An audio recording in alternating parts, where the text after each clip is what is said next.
sky. It's a bird. It's a plane. It's Superman.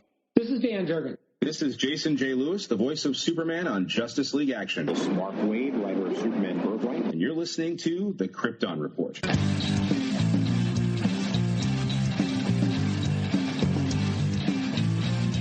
The Krypton Report podcast is dedicated to all things Superman, Supergirl, and the planet Krypton. We discuss movies, TV, game, comics, and all things DC. So join me, Tyler, with my co-host James and Jania. Welcome to the Krypton Report, and happy 300, James. 300 episodes. 300. This is Sparta. Makes me think that Family Guy, where it's like, what movie do you want to see? The Last Mimsy. You chose 300. It's so messed up. Family Guy is so old that it makes fun of itself now. But hey, 300 episodes. We've come a long way. It's been a fun ride. Like we're here. Like it's crazy. It's cool. It's wild how fast it's gone. I mean, especially since they weren't really numbered to begin with, and I had to go back and count. I had to go back and count, and then it was fun because I had to go back and count, and then where we were like switched to a different feed back when we were on the Southgate network, like it got a little mucky. So yeah. And then we're like, okay, well, we're right about here. We'll start counting from here. This works. So we could be a little over, we could be a little under, but we're on a project now. Projectile. Project. I've heard it both ways. I've been watching a lot of. Yeah, I've been watching a lot of Senate. So I'm like, okay. Okay. But let's get into at least it. A projected path to move forward. Exactly. We've charted our course, and we're flying to that second start of the right straight on till morning. So let's see what's going on in the news. All right. Got a lot of news. So we'll start with the fun stuff.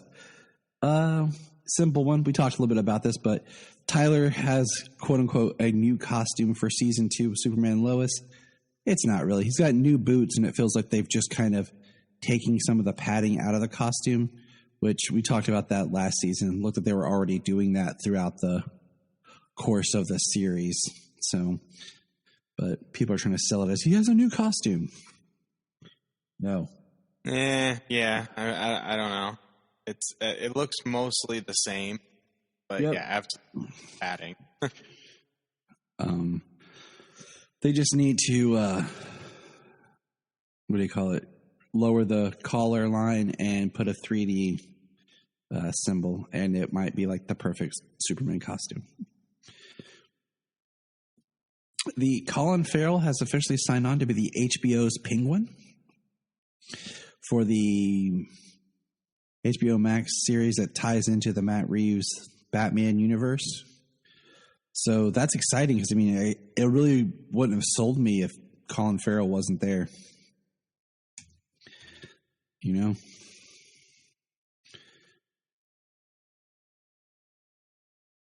No, absolutely not.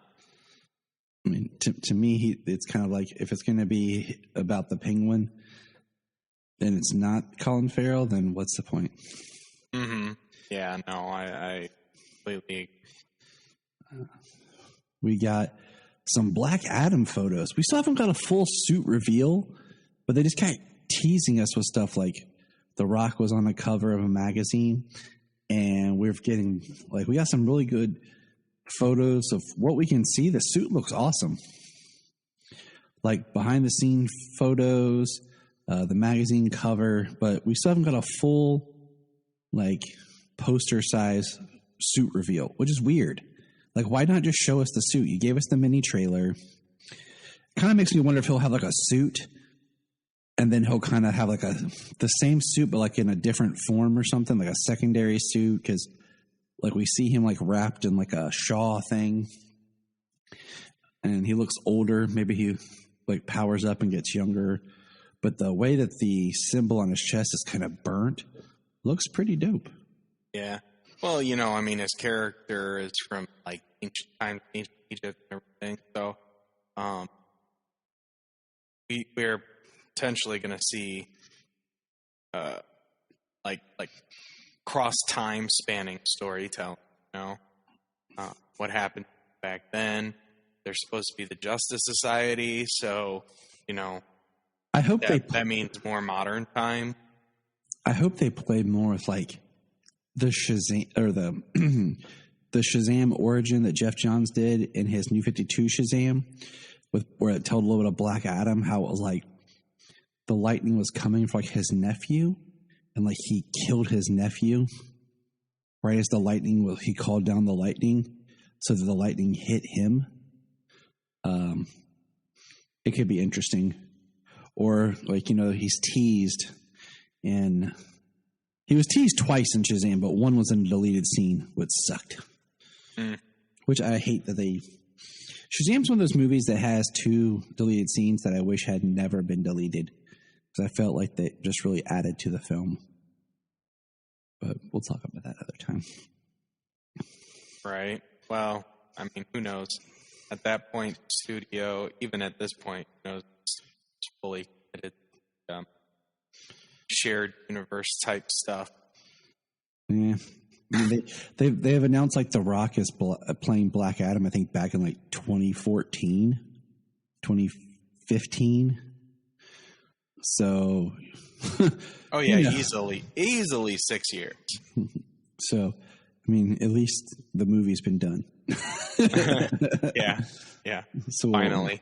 I did read something about him talking about the suit and how, like when he first put it on and started moving around and everything, like it was padded. Why? Like, exactly. Why? He's The Rock. Like you could literally just use body paint. Like body paint the black and then slap the logo on him and be like, there you go. Right. Like so many people out there, even being fit,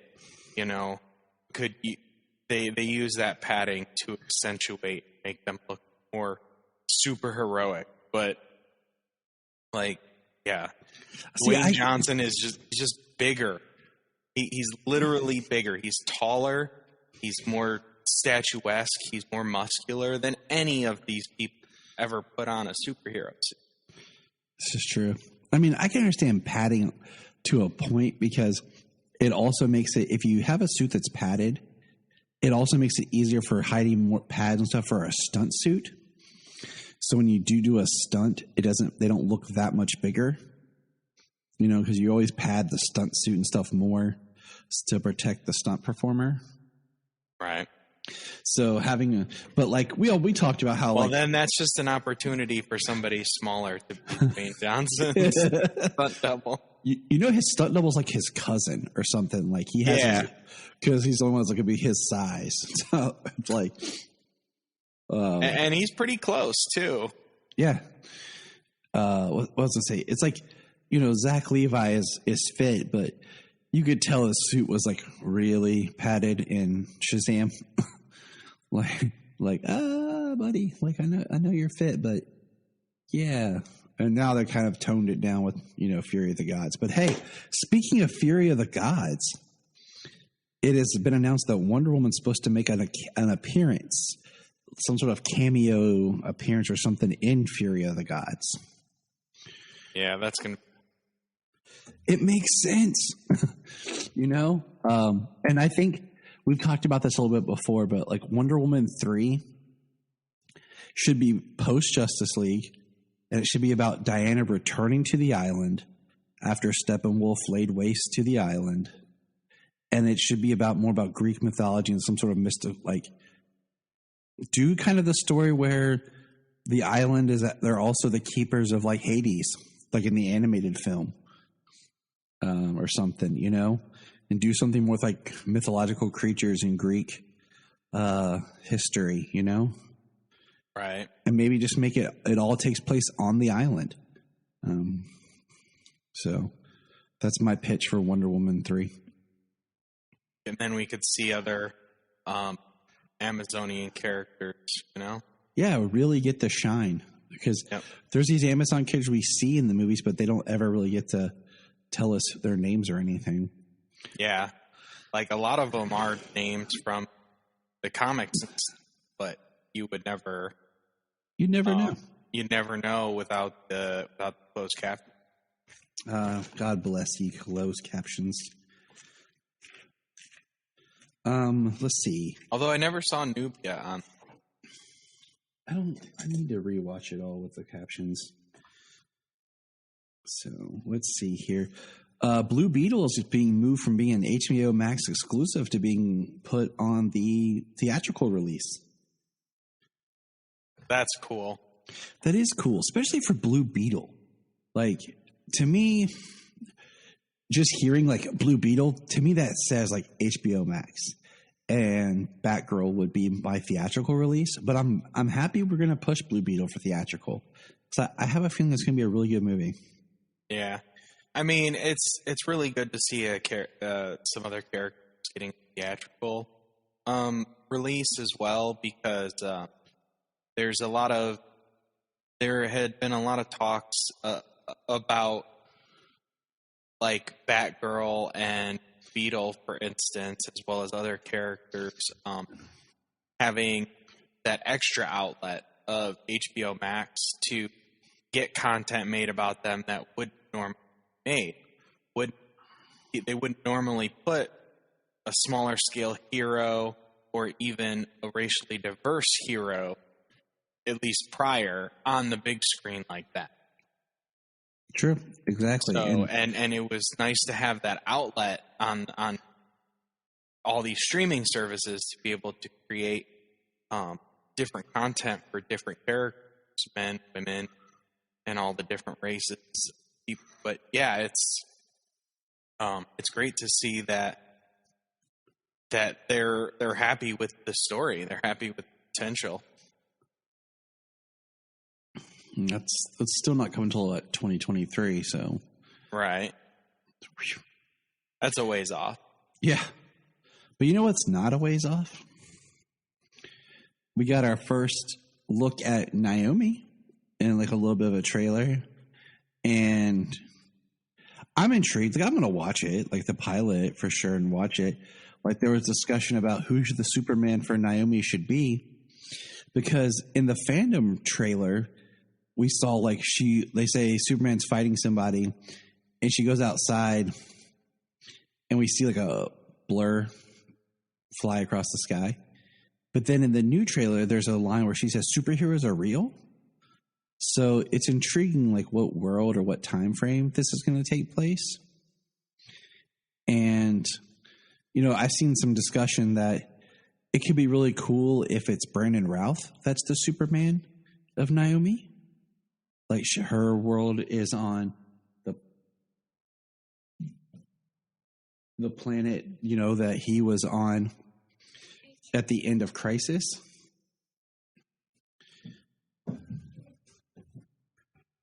So, what do you think? Yeah, I mean, I was curious about that when she said that superheroes are real, and I do know that Naomi comes from a different Earth. Yep. But that's about the extent of it. So, it's very curious, you know. We still don't know much about the multiverse post-Crisis. Right, and that's something that's been very, like, I've seen people say, like, it seems like they did this grand crisis and combined the Earths and then just have not done anything with it. Yeah. I mean, they gave us the Earth Prime where all of these characters were on one Earth, and sadly, I mean, part of it's got to be to blame is COVID. That they haven't had the opportunity to get together, because they've talked about how massive of a production these things are, because there are all these different crews working on these shows and different actors coming in to work with these different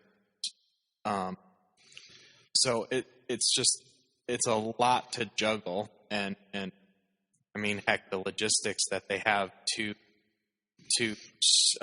travel and work in Canada for COVID. You know, it would be very, very strict schedule. And I mean, so taking a hop, skip, and a jump, I mean, we just wrapped up Armageddon, and that was a different way of doing a crossover where it was just 5 episodes of The Flash with people showing up on the show. Did you watch all 5 parts? I have not yet. Dang it, James. What the heck? Hey, I've had, you know what? I've had. I know. Sorry. Life. It has been it's been a rough week. Bunch of people in the house with COVID and trying to isolate, stay away, and James not catch it so I can continue to go to work. James is bunkered in a room downstairs in the corner. He enters and exits the home through a window. He actually had a pizza ordered and told the guy to meet him and deliver it through the window around the side. He's like, I am staying safe. Right. Wear a mask when I go to the bathroom, that stuff. He wears a hazmat suit. Right. So what parts have you watched? The first 2. Ah. So yeah, I'm quite a ways behind. Well, it was cool. Okay, I'll say that. I enjoyed it for the most part, but I really feel like the Alex Danvers and the Batwoman thing was completely stupid. Because they kind of cheated how they did it. And that's Really? all I'm going to say. Like, them being part of the whole Armageddon thing was just kind of fan service of, hey, look. That's pretty much it. Hey, look. And we'll talk more about it after you finish it up. But it does suck they did this and now the Flash is gone until March. Oh, wow. Yeah, like I was like, oh, I thought, okay, they did Armageddon during December, which ends where the normal crossover, mid-season finale type thing is. And they'll be back in January. Nope, because in January, Superman and Lois and Naomi. So Flash is gone until March.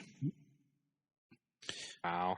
But speaking of Superman and Lois, we did get a small trailer for season 2. What did you think of that tiny little minute-long trailer? I mean, I'm really excited. Yeah. And who else is excited? Jonathan Kent's excited. Because he gets caught with some hanky-panky by his dad. Oh, yeah, I do remember that. Clark opens the door and whoop. Uh-oh, Johnny boy. Nah, it looks really good. It's intense. We see images of like Superman flying and looking at a sub. We saw some still pictures. What's interesting is I can't remember the character's name. The new military guy who was on Teen Wolf with Tyler before. But like there's 2 people standing behind him who have like these suits on with the Superman symbol. It's really interesting. Yeah. I was wondering about those. I even saw a post that Philip K. Johnson posted a couple of his characters from like the House of L book. And he's like, one can hope. He's like, come on. Right? I'm like, I was like, I don't think that's it, but that would be awesome. Yes, it would. So I'm excited. It comes out the day before Solomon turns 7, so that's pretty dope. More Superman next month. I mean, next month. It's less than a month away. And then we had the video game awards thing, and we're getting a Wonder Woman game for PS5 and Xbox S Series or whatever it is now. Too many words. Series X.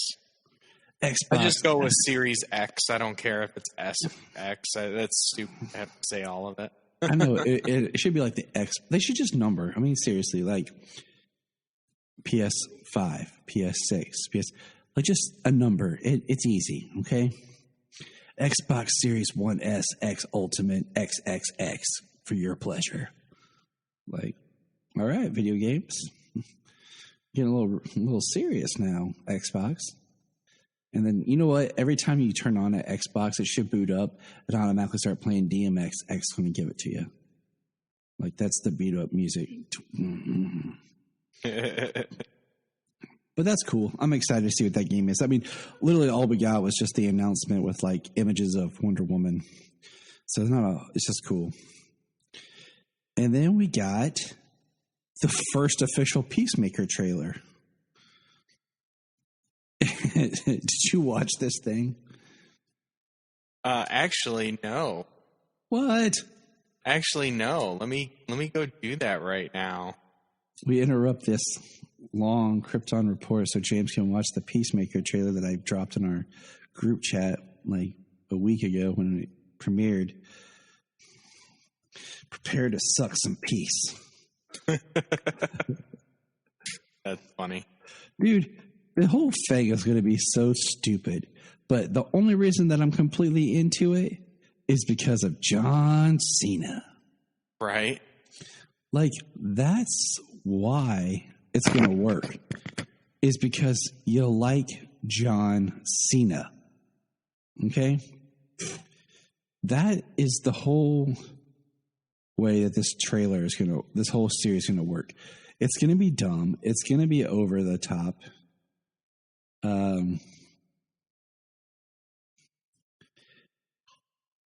And,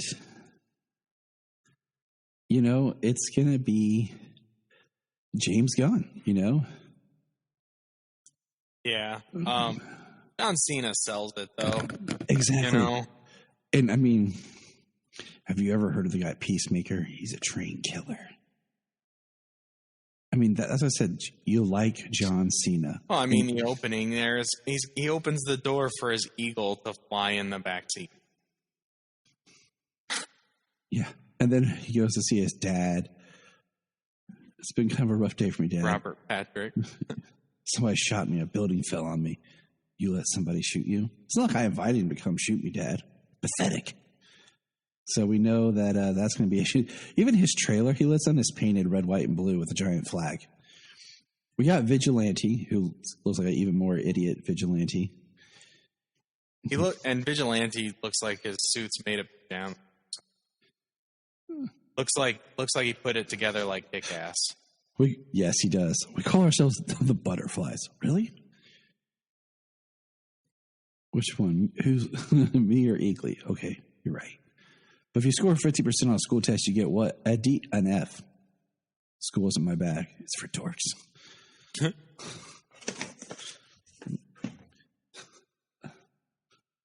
And then it's just, like I said, it's, you know, people complain like, oh, we haven't got this, but we're getting this. And I'm like, you know what? In the trailer alone, it shows us that he's going to have an arc because he didn't shoot the kids. You know, and after he said, you know, in the Suicide Squad about killing every man, woman, and child to get peace, yeah.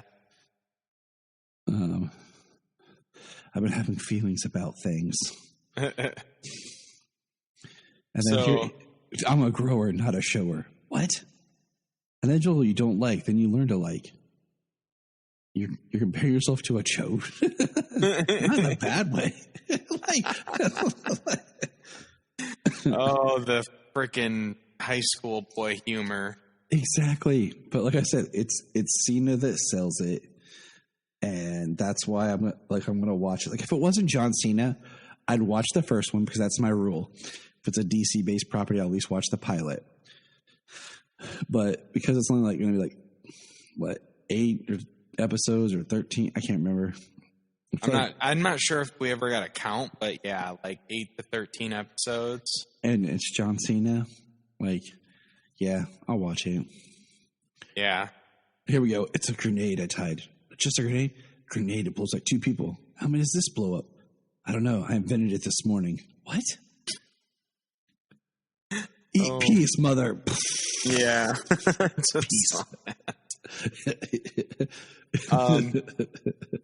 You know, I've watched a lot of what James Gunn has made, and, you know, I like a good deal of it, but some of it I can just, you know.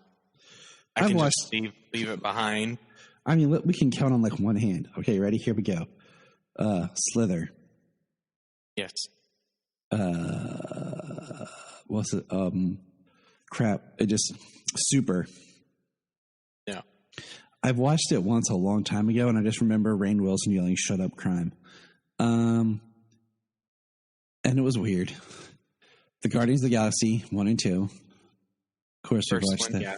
Second one is, eh. The second one I revisited, and it was better than I remember. But it just does. It does have a weird. It has more of that James Gunnian-ness to it than the first one did. And then, of course, the Suicide Squad and Peacemaker. Is that it? Is that all of it? Am I missing anything? I feel like I'm missing one movie, but maybe not. Yeah.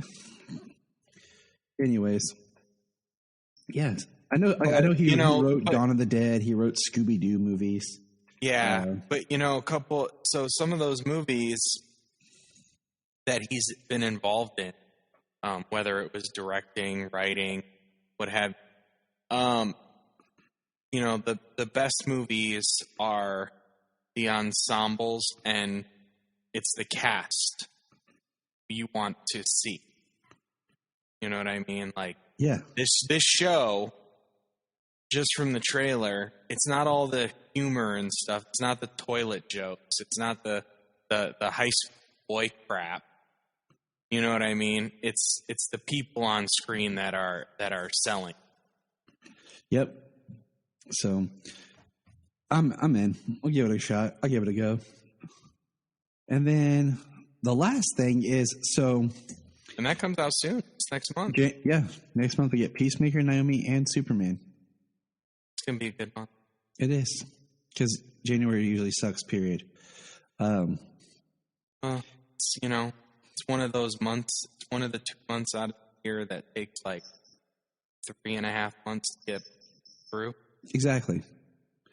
And the last thing is they've announced the CW is developing a Gotham Knights show.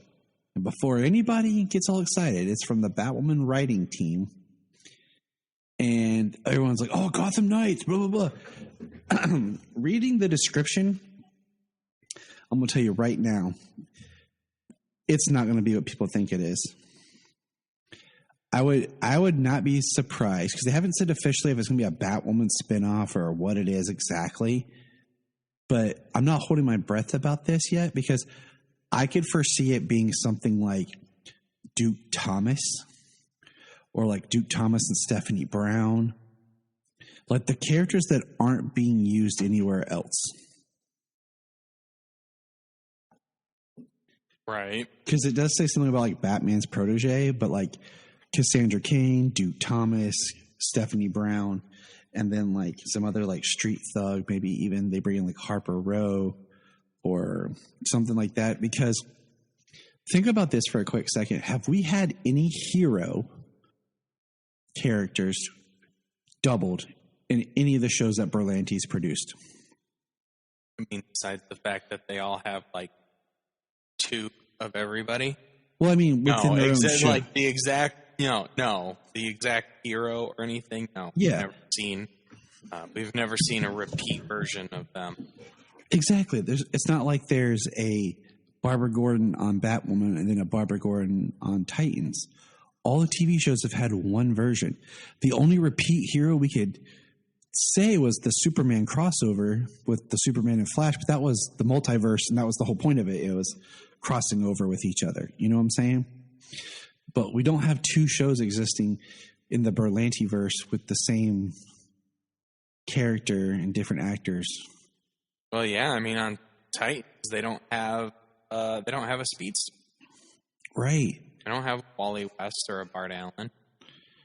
Exactly. So that's what I'm saying with this whole Gotham Knights thing. I'm kind of like, I don't foresee it being I don't see Nightwing. I don't see Red Hood. I don't see Robin, because that's all in Titans territory. They're not going to take those characters away, especially with Titans getting a season 4. Now, if Titans had been canceled, then maybe I could see that, like a Tim Drake or something, Yeah. But I see it being maybe like a Duke Thomas or something like that. But that's my thought on this Gotham Knights show.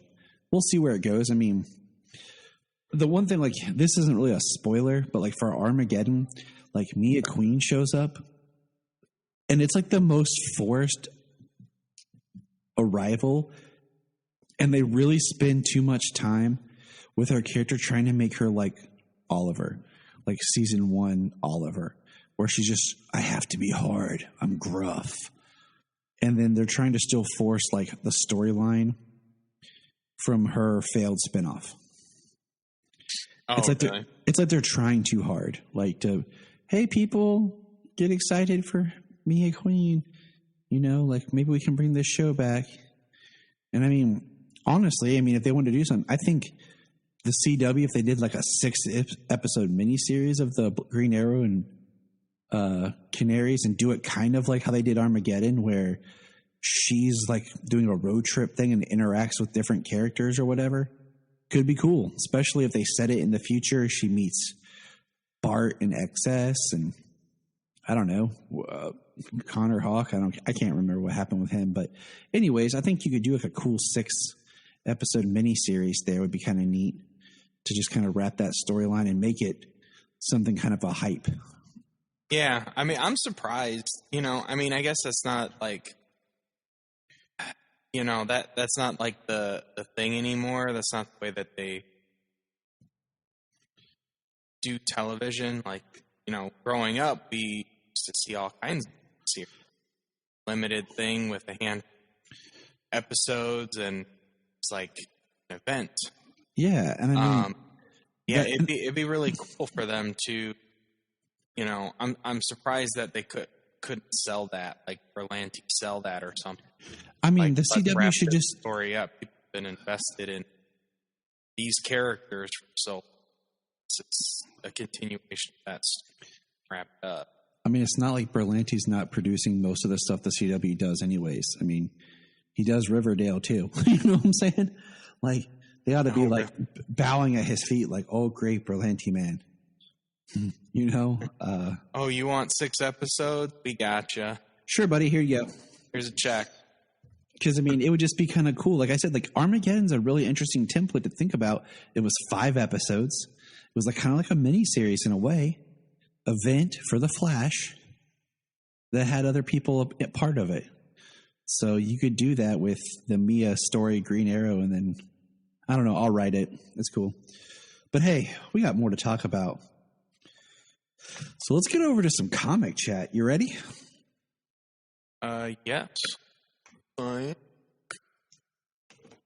All right, let me go to my binder here. So, we're going to review. I haven't got a chance to pick up my most recent books because I've been really busy trying to get ready for Christmas and life and money. Yeah. Last week I didn't get there. This week I didn't. Blah. So we're going to look at Superman in Action Comics 1037, The Face-Off Against Mongul, written by Philip Kennedy Johnson. Now, I do want to throw out for anyone interested, our friends over on Last Sons of Krypton and The Aspiring Kryptonian have both had episodes recently interviewing Philip Kennedy Johnson. So I highly recommend checking those out. One was before this issue came out, and one was after this issue came out. So I highly recommend checking those out. He's a very interesting person to listen to talk about writing Superman. So for this story, James, why don't you take the lead here? Well, so we pick up, pick back up where the Superman and Thor are face to face with Mongul's champions. I mean, they're just. It's a nice page of all of them just kind of floating there. It's nice to see the few who can fly, and then the others who are on magic. And then Manchester smoking. Yeah. And we go to the United what is it? United Planets? Yep. Okay. The United Planets. I can't think of a word that's appropriate. Pushovers. Yeah. Well, I can't remember what they call themselves, the group offhand right now. Slackers. Yeah, I know, right? They're all slackers. I feel like slacker there. But they, United Planets just sounds weird because I'm fairly certain that's pretty close to Star Trek. Isn't Star Trek the United Federation of Planets, though? It has the Federation. Yeah, there it is. Yeah. Yay. I know stuff. Tyler, round of applause. Point for me. So they're discussing that Superman is on his way to liberate, to free everybody and all the races and everything. They are talking about which of you would have these cannibals and child killers as your neighbors. What planets would open their doors to refugees of war world? People have only known violence and death. This is the guy speaking like this is the guy from last issue who turned on a dime, completely 180 when the guy brought up the name explosions. Yep. So you can kind of see why he's a little apprehensive to help liberate war. I call him D-Bag. Or Debog. Debog. That sounds... I was gonna say, that sounds like an alien. That sounds like an alien name. Yeah. So Mongol is tempting Superman. He tells them that all of his friends, everybody can kill them, but Superman is his own. I really love just the whole concept of the Mongol who is and the Mongol who was. Yeah. I know I've seen that in other versions. Mongol and child takes over.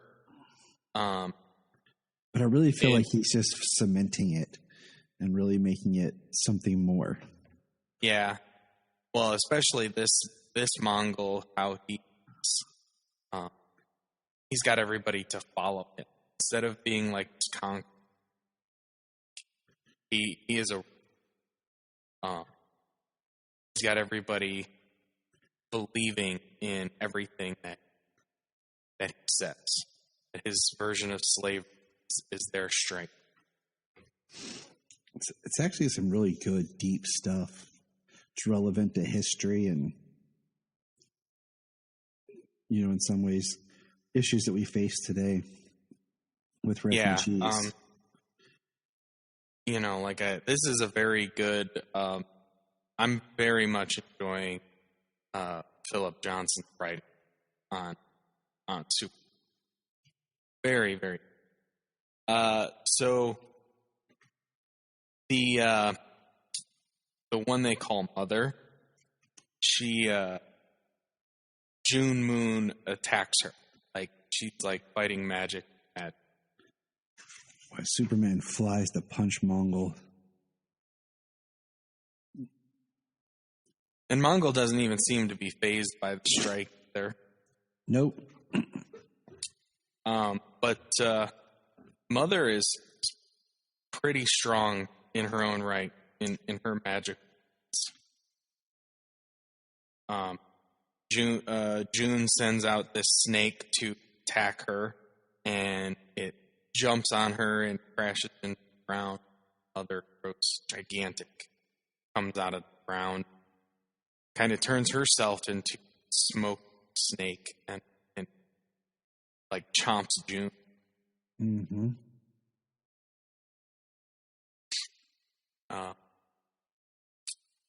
Apollo they all go to help Superman take down Mongol.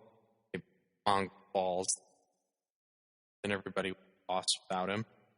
like cut the head off the snake. Yep. Apollo is flying in, and I almost want to call this dude like. The problem is I don't remember all their names, but this dude just reminds me of like Nemesis. Yeah, I can't remember. I can't remember. That's what I'm calling. I'm trying to see if if I can see it anywhere. Because Apollo's like, with a little assist, this will be over in no time. And then he's ran right. Yeah, he gets knocked down. What happened? Like, he hit him, and Midnight's like, what happened? He says, I'm fine, just got my bell rung for a second. You're not ever going to say anything strange, or in our circles, we expect at least a minimum degree of trash talk of you. And boom, just runs Apollo right through. Yeah. It's almost as if Apollo is thrown off by the fact that he's not talking straight. Yeah. Not even a fight, just the killing blow. Yeah, no banter at all.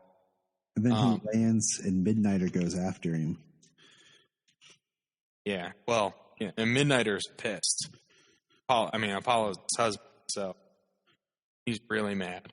And then the Ebony Maw looking dude.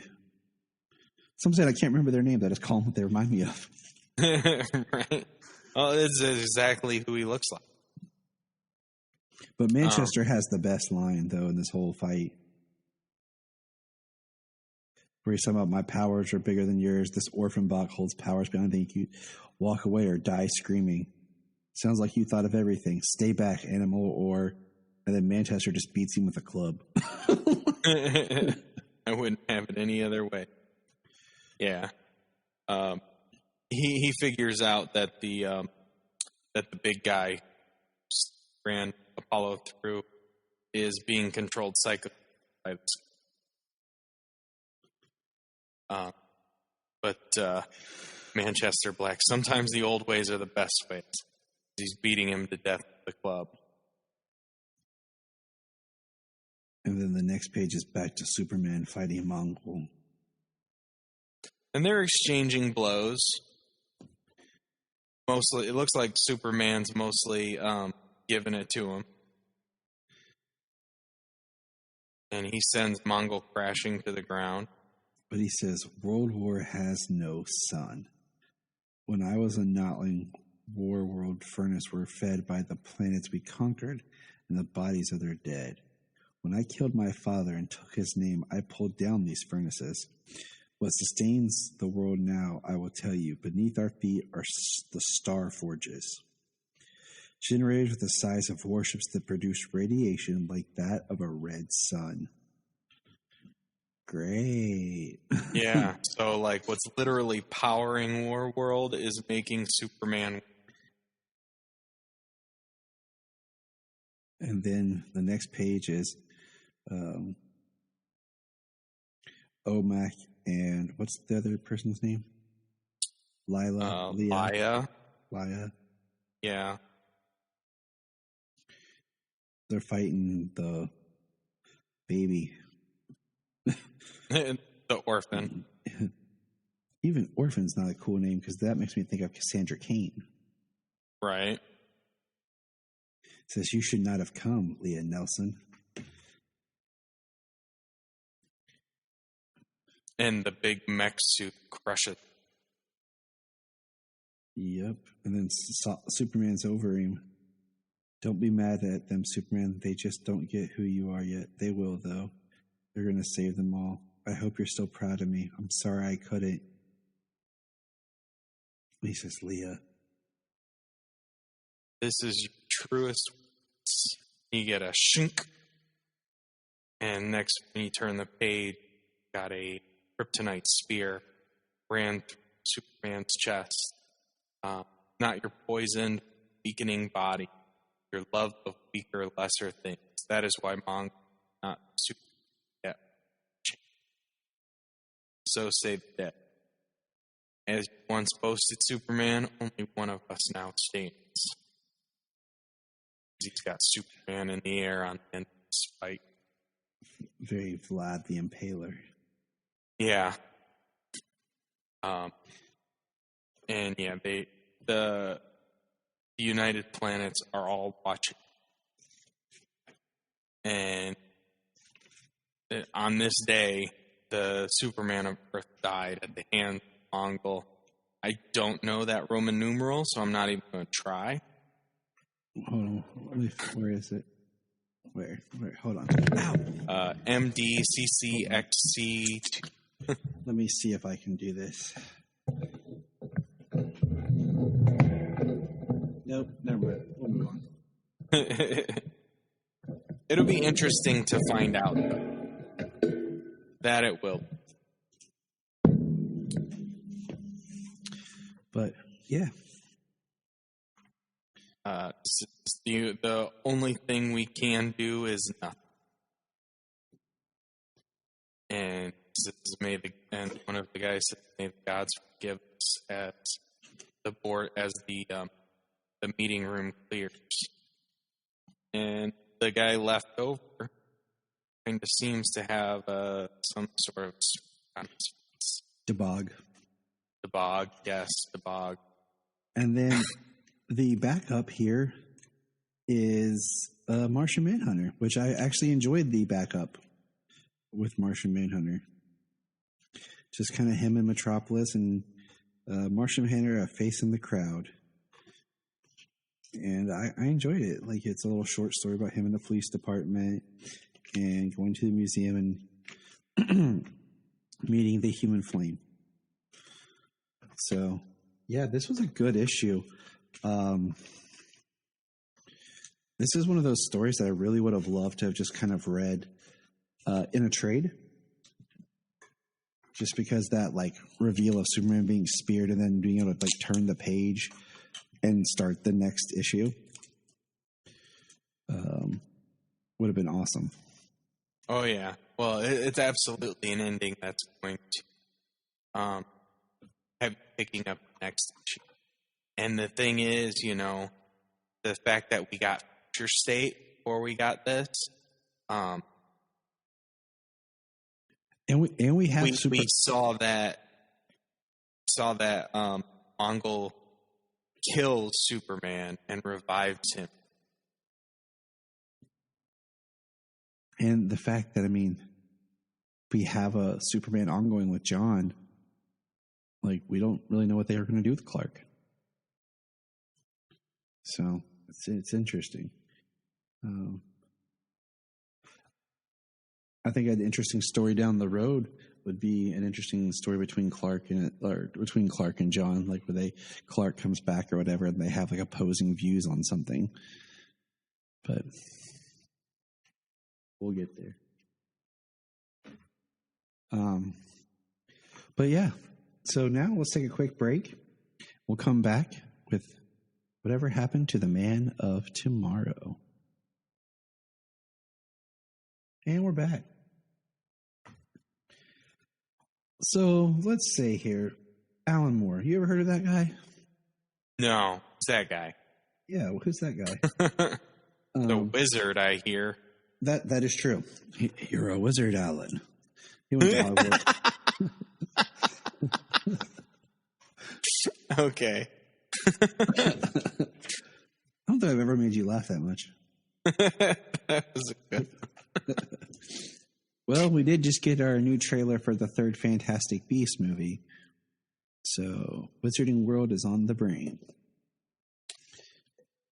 Yeah, that and the 20th anniversary of Harry Potter.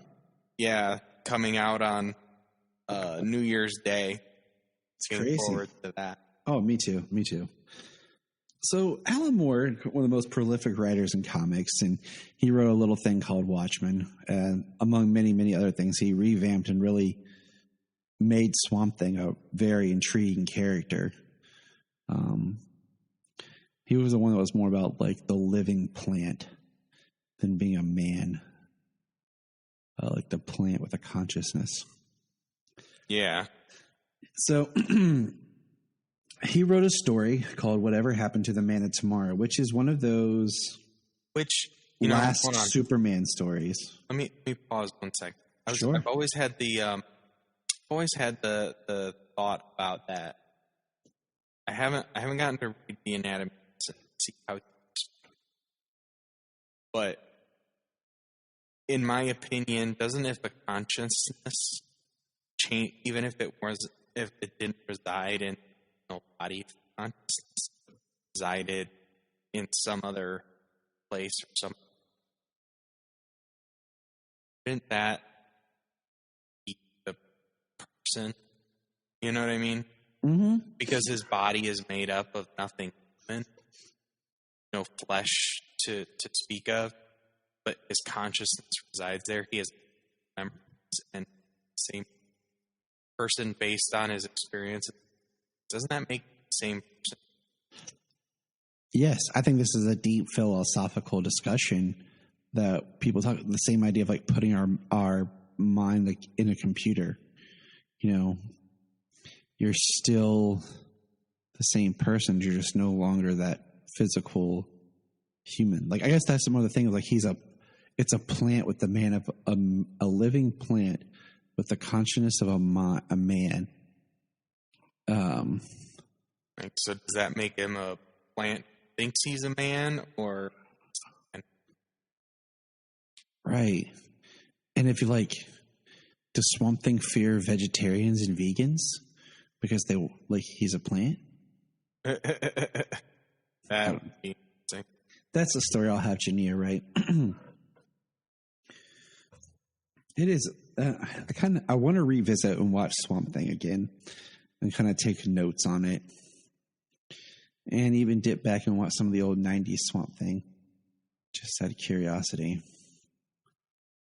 And then not watch the Swamp Thing movies because they're atrocious. Yeah. But whatever happened to the Man of Tomorrow? Some people really love this story, and some people are like, But it is one of those last Superman stories because this was the last Superman story written before Crisis, which, kind of gave them the freedom to tell the story that they want. It's the end of the Silver Age. And I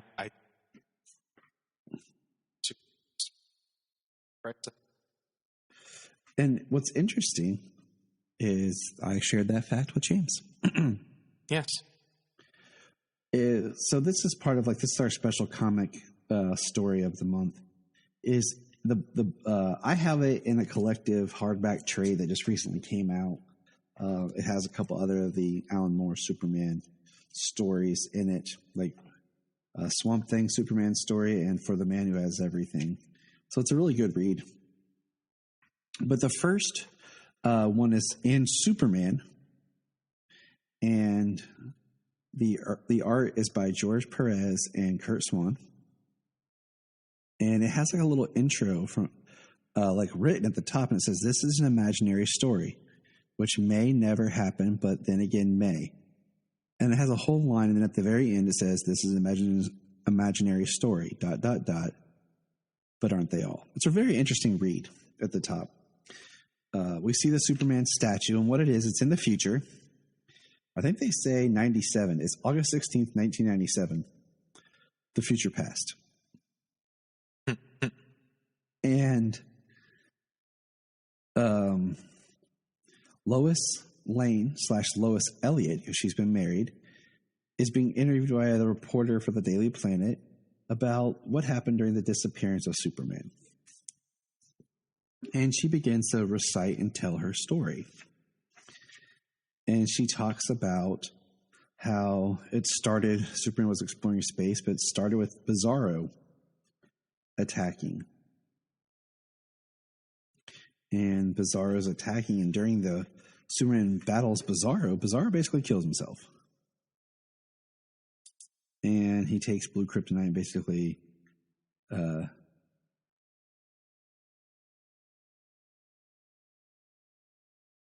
I'm trying to, decipher Bizarro speak.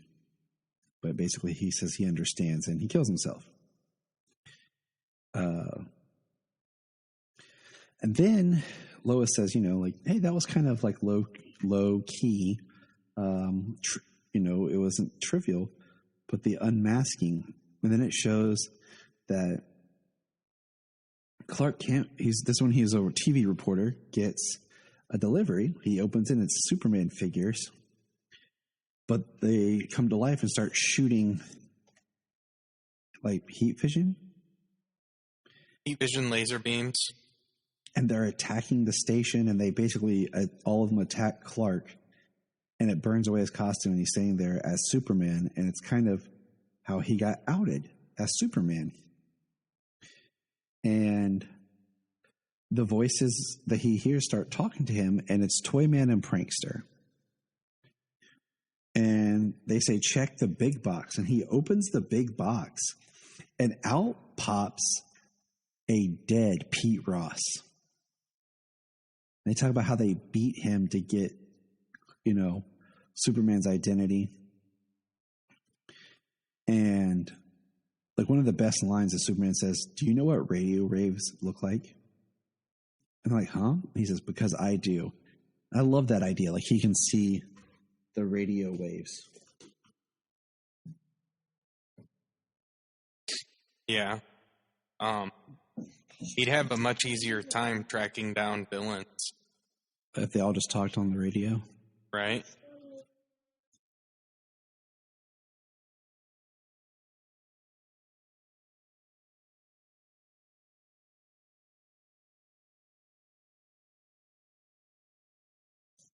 So he stops Toyman and Prankster, and basically, Clark Kent's exposed as Superman. He throws away the costume, and he's worried that his identity's out there.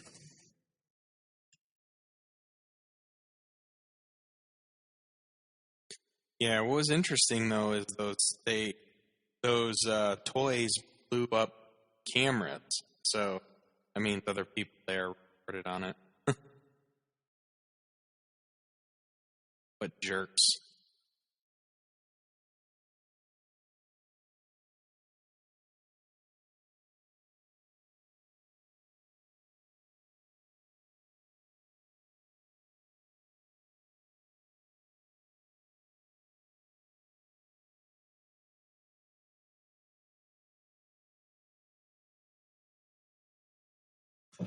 And so then we get Lex Luthor in the Arctic finds Brainiac, like a little Brainiac looking kind of, it looks like a helmet, and that's kind of what it does, is it makes like a helmet and takes over Luthor's brain and takes control of him. And then we find out that now they're all coming for Clark/Superman, and there's like a ton of like Metallo-looking guys that attack the Daily Planet. And I thought this part was cool because Superman Lois tells about how she fell out the window, Superman caught her, and how Superman made like a giant magnet and collected all of the Metallos. And then Krypto shows up, and so does the Kryptonite Man. I'm not familiar with the Kryptonite Man, to be honest. I've heard of him, but that's it. And then never read anything. Superman takes everyone he loves to the Fortress of Solitude to keep them safe. And we have a really cool part about how Lana and Lois kind of push away their differences and embrace each other as friends at the fear of this is the end. And we learn that Perry and Alice are like apart and are fighting. And then this is like the part where it gets a little confusing to me, just because the Supergirl lore, like Supergirl's dead at this time. But yet Supergirl, who looks like the original parent Supergirl, shows up with the Legion. And she asks, "Oh, how am I doing? Did I grow up to be beautiful?" And Clark's like, "Yeah." And then he takes Brainiac to the side, like, "What are you doing? She's dead at this time." And there's a line here that's really interesting about how you can't travel back in time to a place or time where you already are. So they have to say that Supergirl is of that time is in the past right now. And that's why this Supergirl can be here. And I was like, wow, that's convoluted, but interesting. Right. And they give him a statue, and then it's kind of like they're saying goodbye and paying their respects to him. And then they disappear back to the future. And then this issue, it's a 2-issue story, ends where it says he looks as if he's been crying. And it's Superman sitting and like his hand in his face in his hand, and Krypto's by his feet. And then the next one is in Action Comics, and it's by Alan Moore, Kurt Swan, and Kurt Schavenberg. And it starts with Lois continuing her interview, and her husband shows up. Her husband, Jordan. He shows up. They call him Jordy. And he comes home from work, and he goes to take care of baby Jonathan, who's asleep. Then Lois goes back to telling her story about how they watched Superman destroy the key to the fortress. And then Luthor shows up with other Superman villains. The Legion of Supervillains. And they're going to basically attack the fortress. There's a bubble around it. They're inside. Other heroes are showing up. Batman, Robin, Wonder Woman, someone I don't know, and Captain Marvel / Shazam are trying to break in. And this is the part I like, is we have Clark. I'm going to call him Clark. He's Superman, but he's Clark. Has a heart-to-heart with Perry White about how he never really loved Lois or Lana correctly because he always kept them at bay, and it wasn't fair to how he treated them. And then inside the fortress, Jimmy, good old Jimmy, takes the Elastic Lad serum to get superpowers. And Lana goes into a bath that will give her superpowers.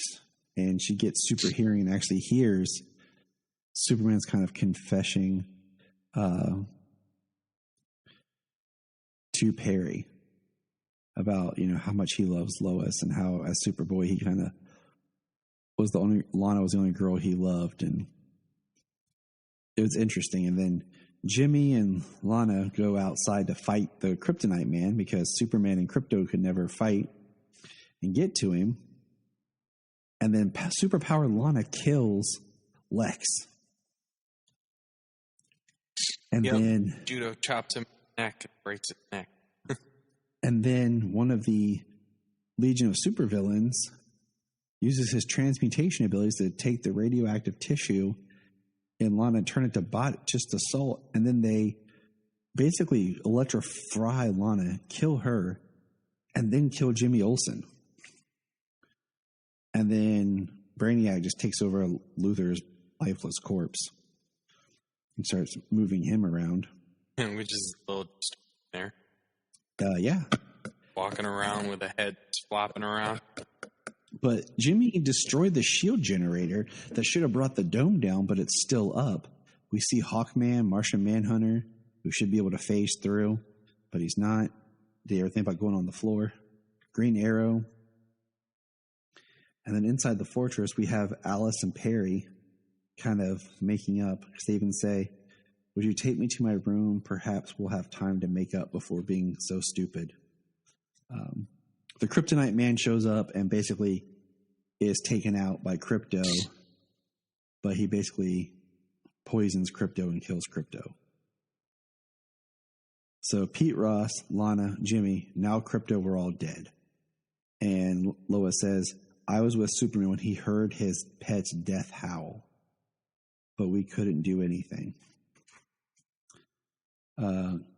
Clark comes out, finds out Lana is dead, loses his junk, and starts heat visioning the Legion, but they escape to the future. Clark sees Lex's weird corpse and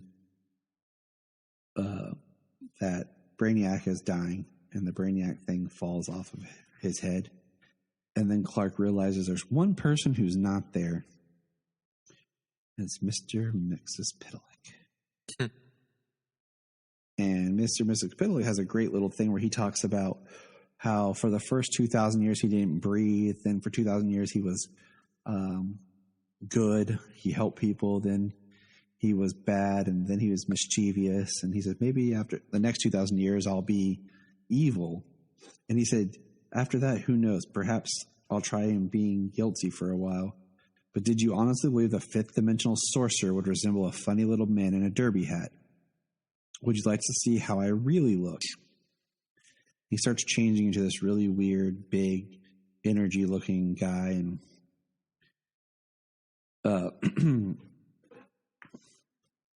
and then he says, why struggle? You know there's no escape. Today you meet your greatest foe and shall be no more. Why the whole 30th century knows it. Superman looks at the trophy that he was given, and it has the Phantom Zone projector on it. And then he gets an idea. He pulls it out to send Mr. Mxyzptlk to the Phantom Zone. And Mr. Mxyzptlk says his name backwards to escape. And as he goes to escape to the dimension, Superman hits the Phantom Zone projector. I do want to point out that Mxyzptlk is putting off blue and red energy. I'm just curious. And Superman basically, he says he killed Mxyzptlk because he was ripped in two, because half of him was trying to go back to the fifth dimension and half it went to the Phantom Zone. And he says, torn in half between dimensions, he panicked when he saw the ray and made a fatal error, just as I knew he would. I killed him, Lois. I intended to kill him. I just couldn't risk letting anything that powerful and malignant survive. So I made up my mind and I did it. I broke my oath. I killed him. But you had to. You haven't done anything wrong. Yes, I have. Nobody has the right to kill. Not Mxyzptlk, not you, not Superman. Especially not Superman. And then he walks into a room full of gold kryptonite.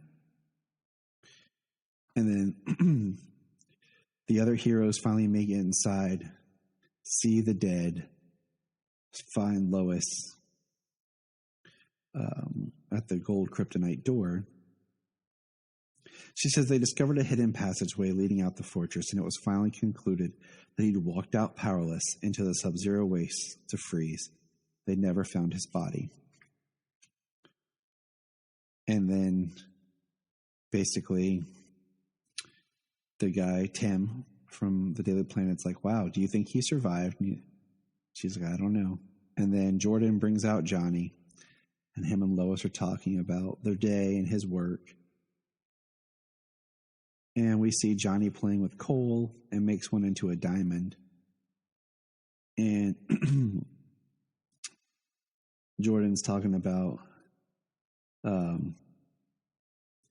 loving his job and doing normal stuff. And she says, you know, you were pretty hard on Superman earlier. He says, Superman? He was overpowered and too wrapped up in himself. He thought the world couldn't get along without him. And then at the end, Lois, my love, what do you think? And he winks. And it says the end. So what do you think about that story? I mean, I always thought it was pretty wild how, I mean, everybody dies. Like, or so many people. Yep. Jimmy's friends and then all villains, the way they die. It's like they had to take every Superman villain off the table to be okay that Superman is no more. Right. Yeah, I think once they're all gone, you know, he has the option of kind of quitting, I guess, for lack of a better term that I can think of right now. I mean, I thought it was pretty wild the way that everything goes down. Lana and Jimmy getting powers to help, and then they die. Lex being killed. Krypto and the Kryptonite Man basically killing each other. And Brainiac being destroyed. And then the way he kills Mixie, he says that he intended to kill him. Like, it was like the most powerful being of the time. Everybody else died, and he killed the biggest threat of the time. And now it was time for him to give up being Superman. Right. It's kind of like,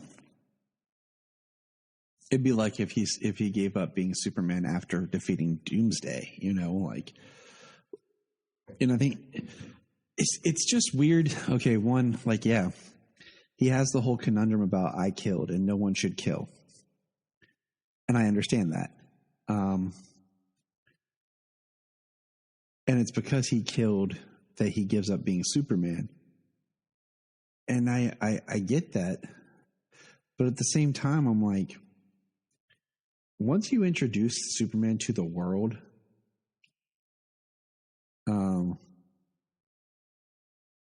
I just feel like you can't really go back on it. It's like the lightning in the genie's been out of the bottle, Right.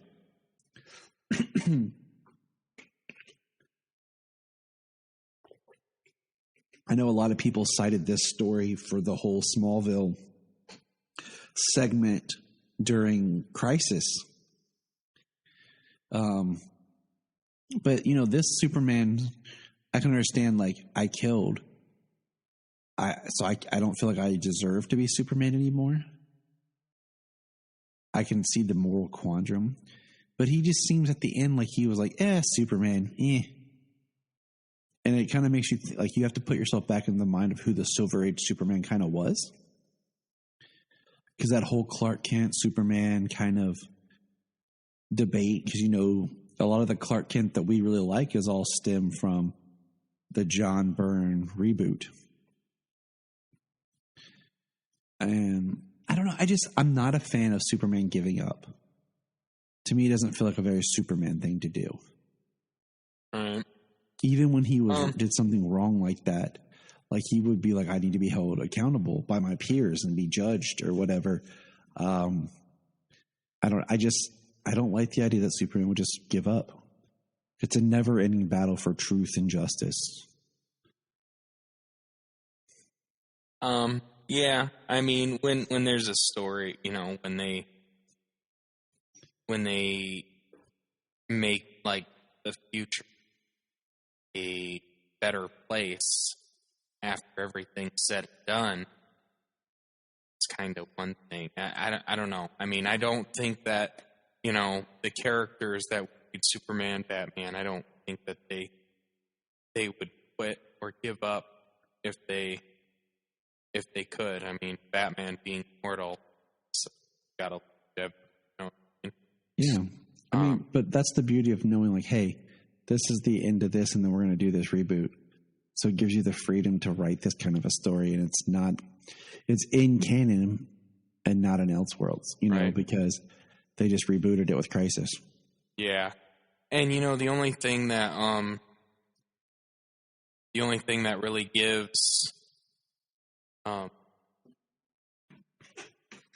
you an idea that Jordan is Clark in the end is that Jonathan crushes the piece of coal in diamond. Yep. And I mean, even the names, Jonathan and Jordan. Yeah. And then his hair. And he winks at the camera, or the breaks the fourth wall kind of thing and winks, Yep. But I mean, I like it. This is definitely a story I think would make a really good animated film. It's 2 issues, but there's enough in there. If you actually had the battles and had a little bit more of the dialogue, I think you could do a really good, solid, 90-minute animated film. Yeah. Especially with the really great framing of Lois being interviewed. It's just, I think it'd be a really good one as a standalone film. And it makes sense. It brings up a lot of the debate about, should Superman what he should do, and right. Well, there's quite a bit packed into the two issues. Yeah, there is. Actually having to speak out the dialogue and show the action sequences. Yeah, I think it's but it's an Alan Moore, so it's a think piece. There's not a clear-cut answer. I think it's a discussion. I think in a couple of years, read it again, I'll have a different opinion. Because I remember the first time I read it, just being kind of like, and not really liking it. And then I reread it about a year ago, and I was like, okay, and I like it. I enjoy it. I think there's a lot of good stuff in there. I think it's deep, but it's also like you can mine for more. I mean, the fact that everyone died but Lois, basically. In a lot of ways, Superman's world was over because everyone died. But any other final thoughts, James? We'll wrap it up here for our 300th. Whatever happened to the Superman blue and red of tomorrow? Right. No, I suggest everybody take a bit to read it. It doesn't take too much of your time. It's a good story. It's very interesting. It's well written. The art is great. And like you said, a lot of people have cited this story as part of why Clark abandons his powers in Smallville universe in Crisis. Maybe you can see something similar. They don't give us enough to go on in Crisis. It's just enough to get to see him as Clark again on the Kent farm. Mm-hmm. It's interesting. It is an interesting, debate of, should Superman quit? And I think you have to have some sort of strong catalyst. Right. Which I think, I think in this it gives a very strong catalyst. So many of his friends died. So many of his villains were killed, all in the same battle. It's I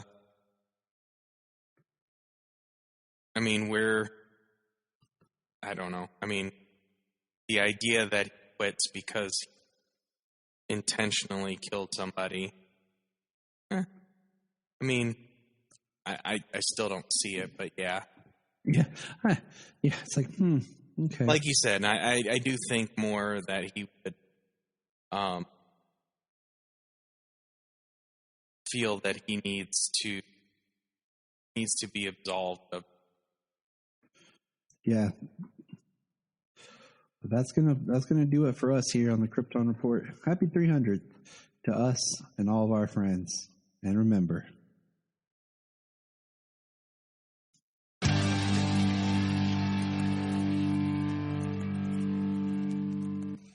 in the sky.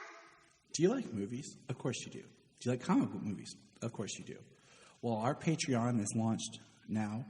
It's $1 a month. That's all we ask. $1 a month to hear great content. And right now, one of the biggest things we're doing on our Patreon is movie commentaries. I am a movie person, and I love to talk about movies. So what we're doing is at least 2 movie commentaries a month. You'll hear the wonderful voice of my wife, Jania, more often, and other special shows. Check out our Patreon at KryptonReport.com/Patreon. And all we ask is, hey, $1. It helps us keep the show on. We're not looking to get rich. We just help with the cost of doing this, and it helps a friend out. You loan a friend $1, you probably have $1 lying around the house and change. So check out patreon.com/KryptonReport. Sign up for the $1 a month and send us a message. You can be on the podcast. We can talk about something, anything you want to talk about. You can join us for a movie commentary if you want. So check it out. And if you want to have a good time, keep listening to the Krypton Report. If you're enjoying this podcast, here's some of our favorite podcasts to check out. Digging for Kryptonite, The Aspiring Kryptonian, Superman the Animated Podcast, The Last Sons of Krypton, The Geek of Steel, The All-Star Superfan Podcast, It All Comes Back to Superman, and Superboy Legacy. Supergirl Radio, and of course, always hold on to Smallville. Check all those out, enjoy those supercasts, and remember, keep listening. The Krypton Report is a Tears production. We thank you for listening and enjoying, and please support us on our Patreon account, our TeePublic store, and check out our social media. Always remember to look up in the sky.